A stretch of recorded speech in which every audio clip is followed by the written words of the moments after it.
On day 23, we'll be leaving Washington permanently and heading to Baltimore. There we'll look at the National Aquarium. We will go to the Poe House, Poe's grave, the Star-Spangled Banner House, and Fort McHenry. Let's get started. As we head out of Washington, it's early morning and a beautiful sunrise. In 1,000 feet, use the...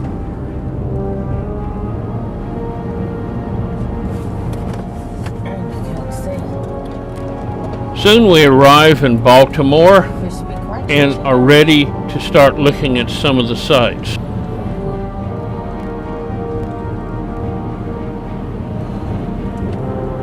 Turn right onto West Pratt Street.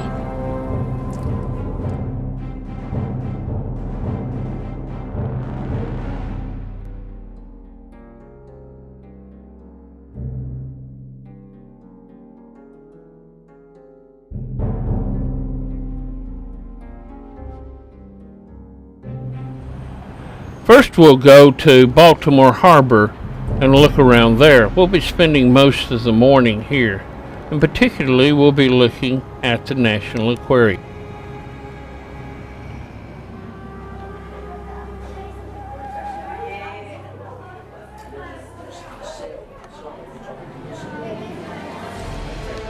In the harbor are several older ships, and we'll be looking at some of these ships and the history behind them. First, we'll go to the USS Constellation.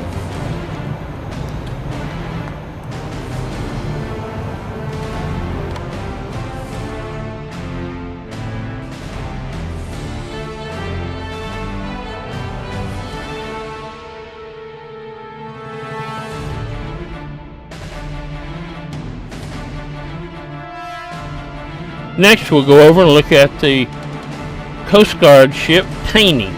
It's the only surviving ship from the attack on Pearl Harbor that still is in existence today.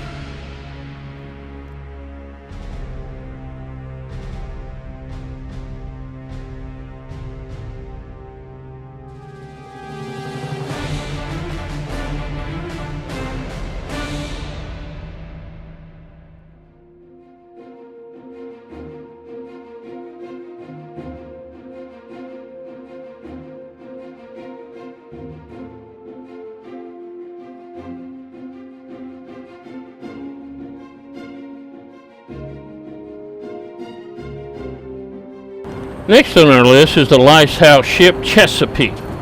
It was built in the 1930s and marked the Chesapeake Bay entrance for 40 years.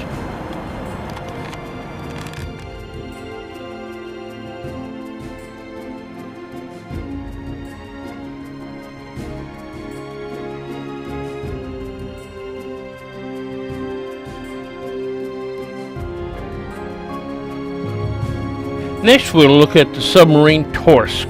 It was built just near the end of the World War II and served 2 active duty tours, sinking 4 ships, in fact firing the last torpedo that sank a ship.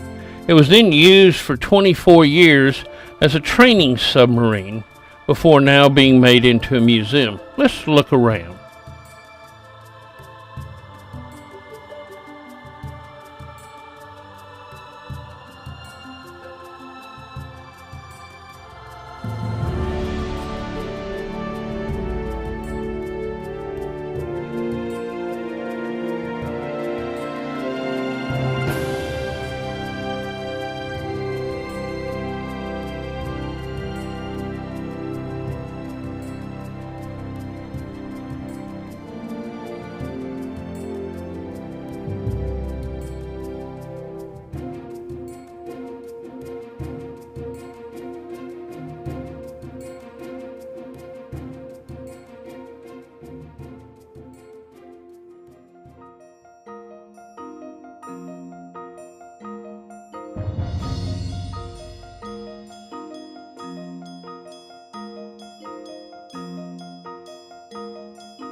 Next, we go by and look at the 9/11 memorial that they have here of some of the stones and metal from the World Trade Center. And now it's time for the aquarium to open and for us to head to this multi-building facility. It actually covers 3 different piers.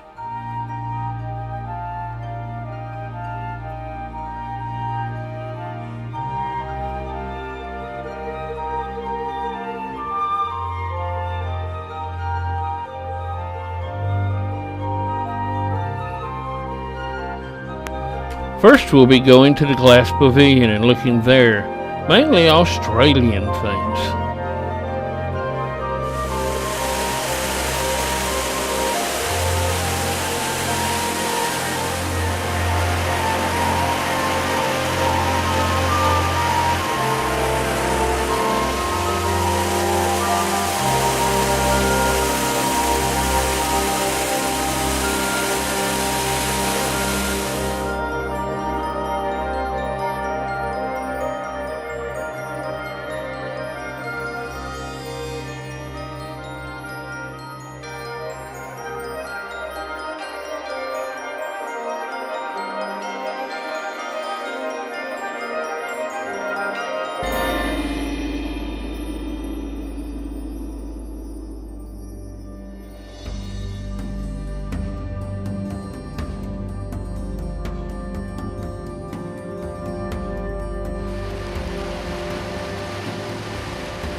We'll now move from the Glass Pavilion over to the Blacktip Shark Reef and look at it.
Now we'll move up to the next level and look down at the Blacktip Shark Reef for a while before going on to look at other exhibits.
Going up another level, here we will find the petting tank.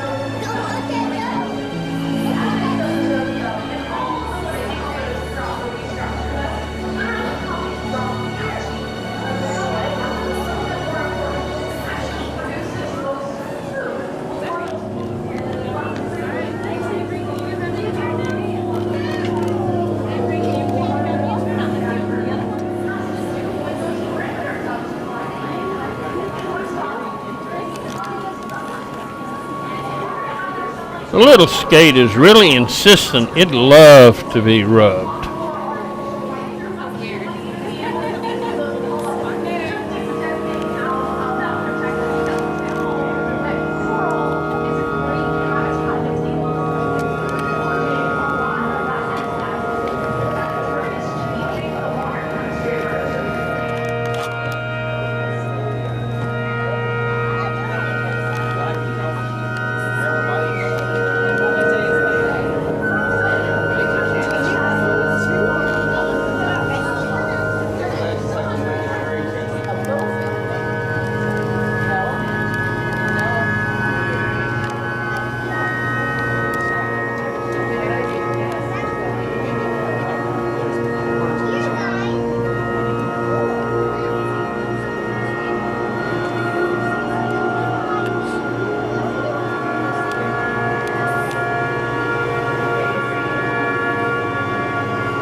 And now it's time to go up one more level to the 4th level and look there.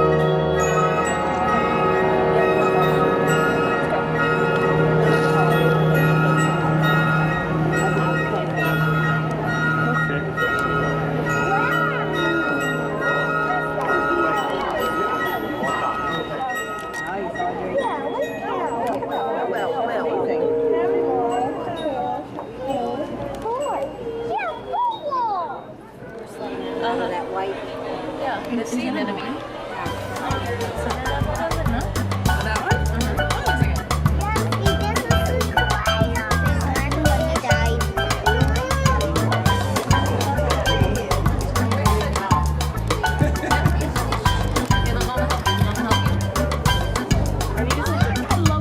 See any fish here? There's actually 3, and they're all highly poisonous.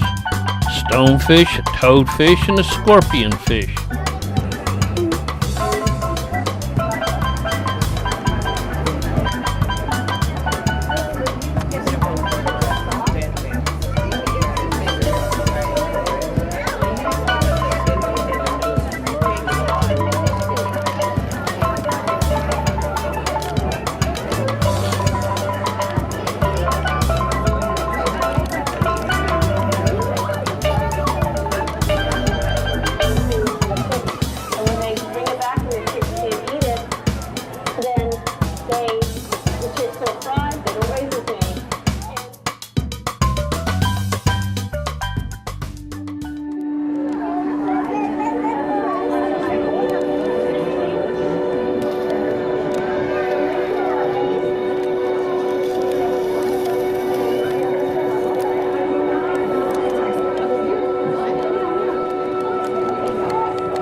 Now we go up to the top level of the second building, the Upland Tropical Forest.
And now it's time to wind our way back down through the Atlantic coral reef, looking at it from the inside out.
Now we'll move across the bridge to the third building and look at the dolphin exhibits.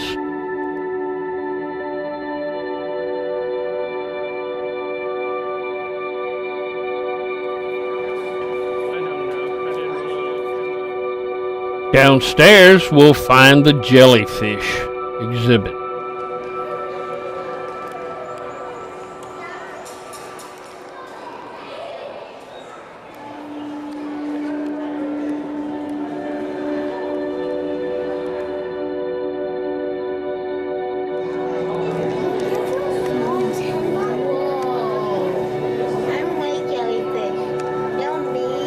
Big thing, but that's the way they protect themselves.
Now it's time to leave the National Museum and move over to Fort McHenry for a while.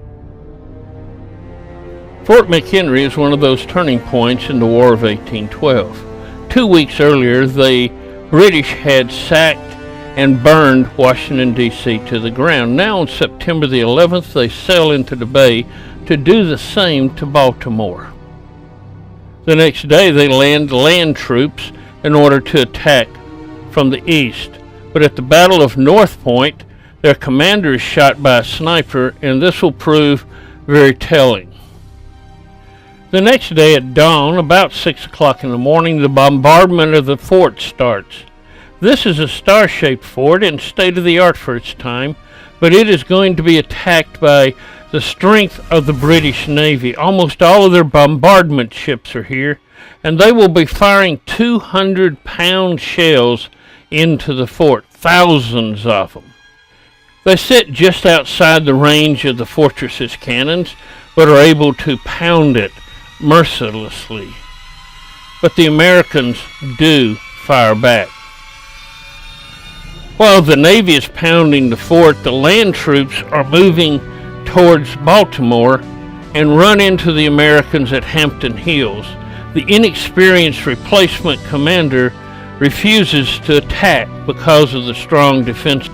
The British hatch a diversionary plot and move barges toward Fort McHenry, and the fort attacks them with their cannons and destroys many of the barges, killing or wounding hundreds, and they have to return. And the inexperienced commander then retreats back to the British forces. 8 miles away at the mouth of the bay, Francis Scott Key, a lawyer, has been trying to have a friend of his released. And so he has been watching this pounding of the fort and pacing the deck all night, wondering if they would survive.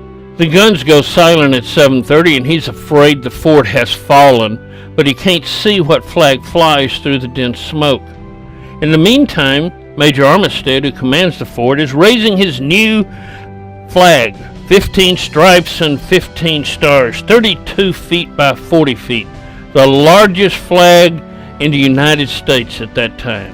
The bombardment has lasted for 25 hours, and in the fort 4 people have been killed and 24 wounded. As the smoke and morning mist start to clear, Francis Scott Key notices the huge American flag and sits down and writes the first stanza of a 4-stanza poem, The Defense of Fort McHenry.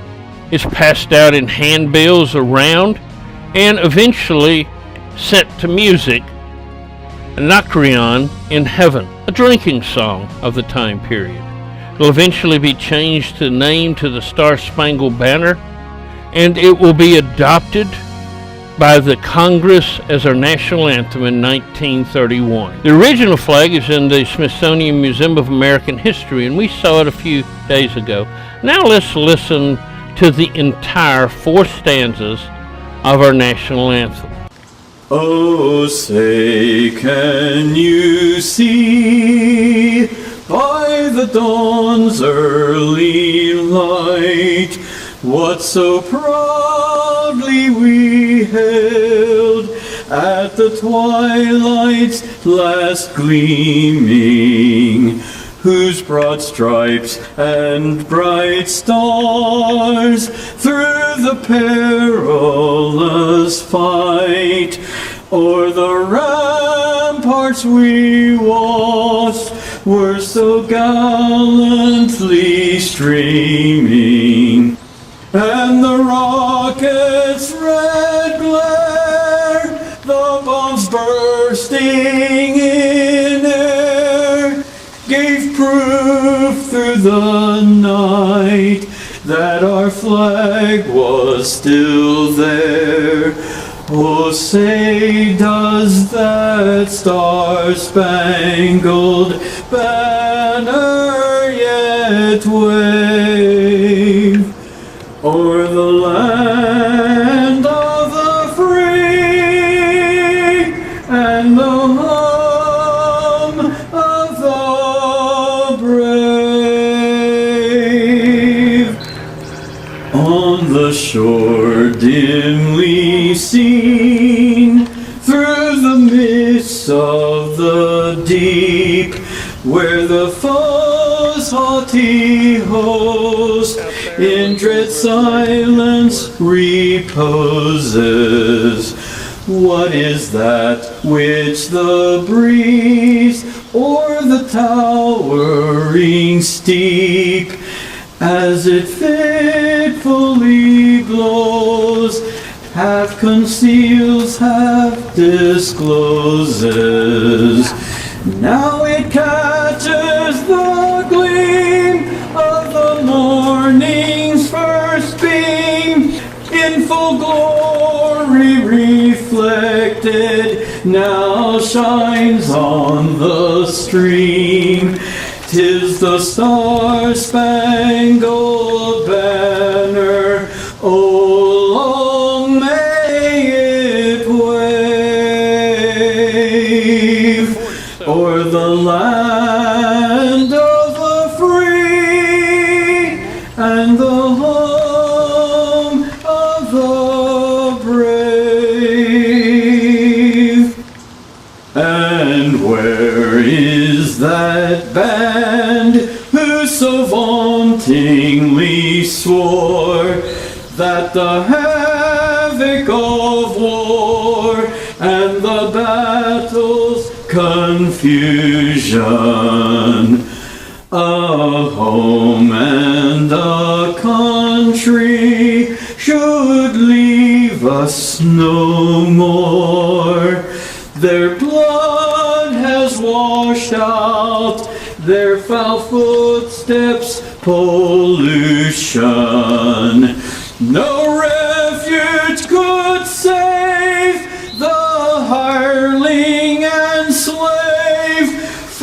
the terror of flight, nor the gloom of the grave, and the star-spangled banner in triumph doth wave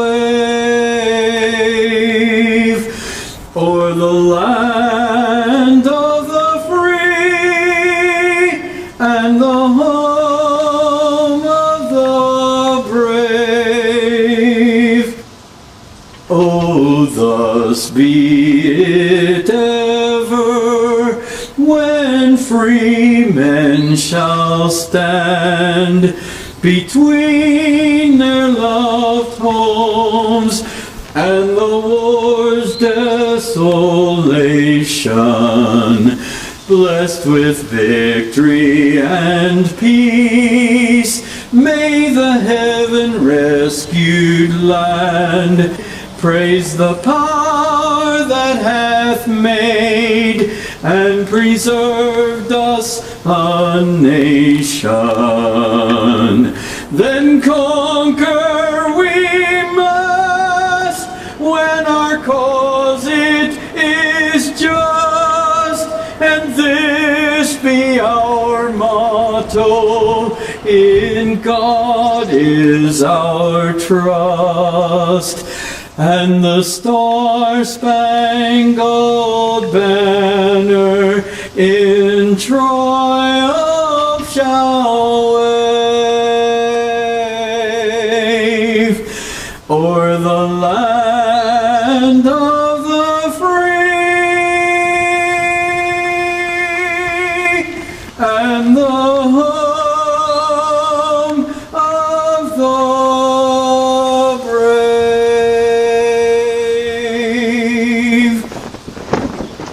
During the Civil War, the commander was told to keep Baltimore inside the Union, so he informed some ladies that were visiting, "This is the first cannon that will be fired if Baltimore tries to leave the Union," and of course it's pointed at Baltimore.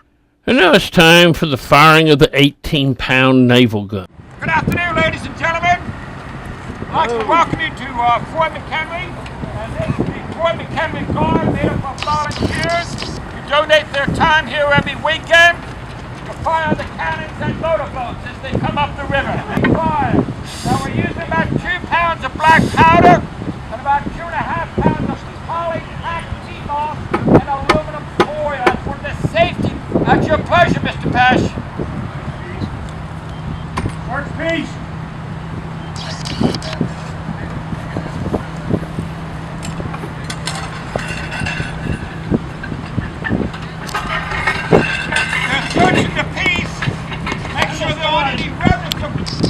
Powder bags left in. Sponge piece. Sponging the piece, cooling down the barrel, getting rid of any sparks that may be left over.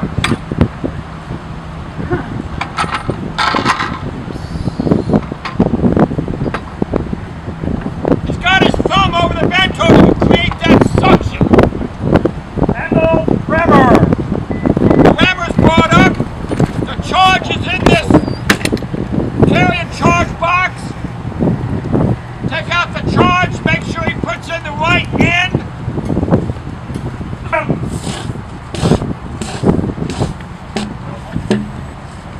He saves well. That tells the rammer that the cartridge has been seated in the breech of the piece. Pick up hand spikes. The hand spikes are used to maneuver the gun forward, backward, or to the side. Handle hand spikes.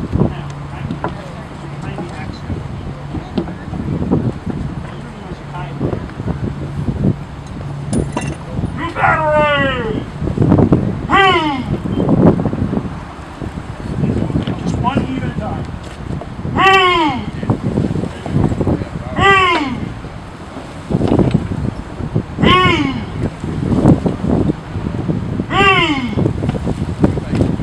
Now, in a ship of war,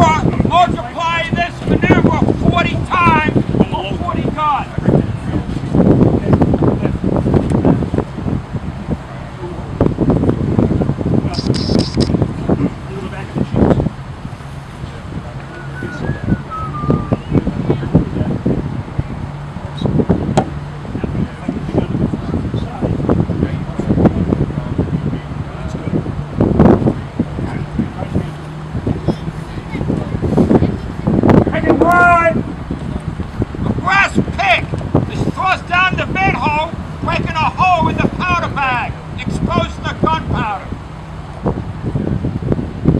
Now next, take a priming fuse, a very fine powder, and pour it down the vent hole. That's going to be the fuse that will set the piece off. When I put my hand down, within seconds this gun will go off. It will be very loud. Any smoke is going to be drifting back through that section. That's your pleasure, Mr. Pash.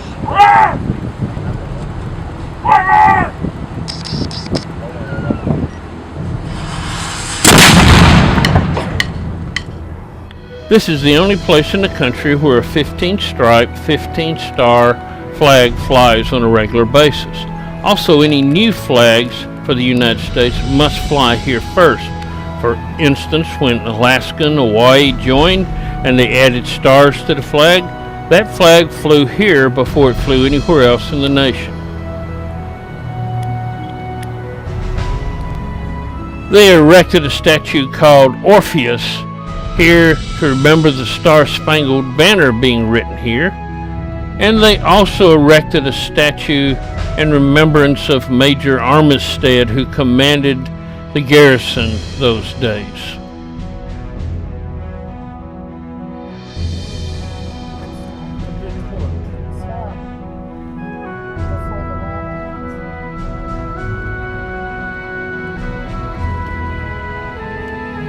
And now it's time to leave the fortress and head back into Baltimore to visit the Edgar Allan Poe House.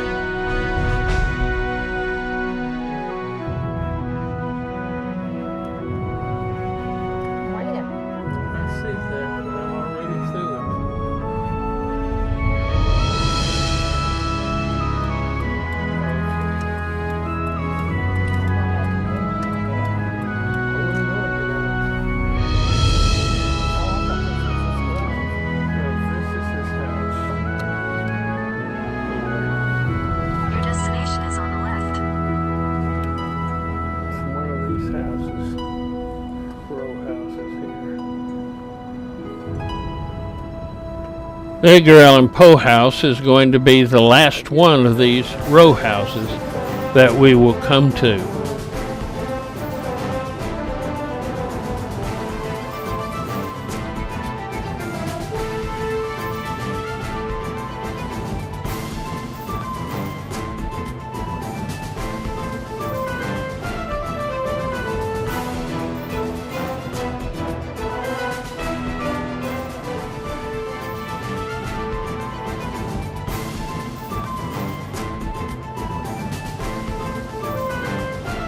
It's now time to leave the Poe House and go over to his grave.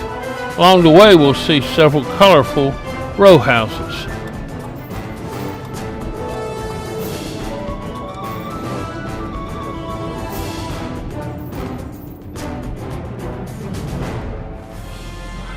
Your destination is on the left.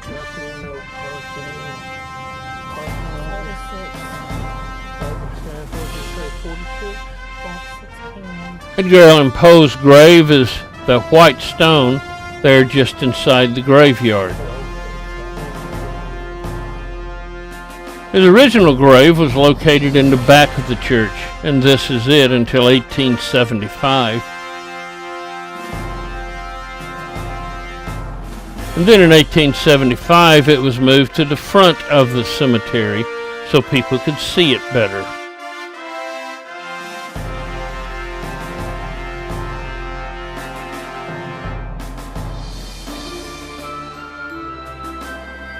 And now we make one more stop before supper. We head to the Star-Spangled Banner house where the flag was made.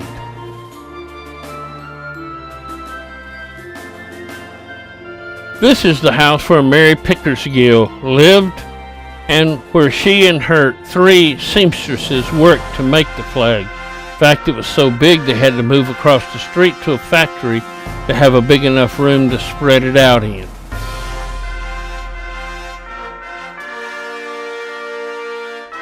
And now our last stop of the day will be down in the harbor. We'll be going to eat at the Bubba Gump Shrimp Company.